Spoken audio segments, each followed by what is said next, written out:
Rumi said, if words come from the heart, they will enter the heart.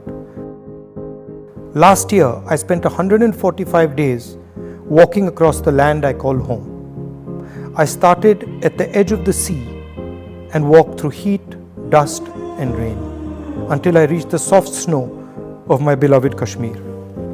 I wanted to know precisely what it was that I loved. Was it this land? Was it a people? Was it a set of ideas?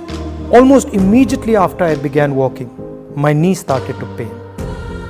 Like a hungry wolf, it would follow me everywhere I went, waiting for me to stop. And then I started to notice something. Every time I would think about stopping, every time I considered giving up, someone would come and gift me the energy to continue. Once it was a lovely little girl with a beautiful letter. Another time an old lady. Then a man who suddenly ran up to me and hugged me.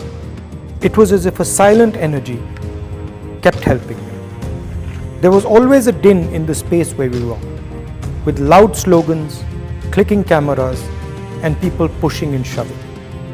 Then one day, I felt a silence I had never felt before. I could hear nothing but the voice of the person holding my hand and talking to me. He was a farmer and he spoke about his crop.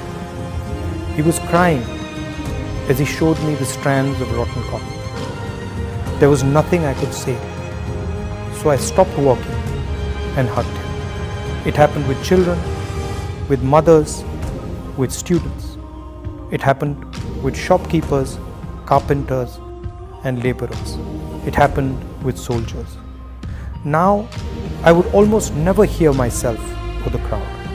My attention would not move from the person who spoke into my ear.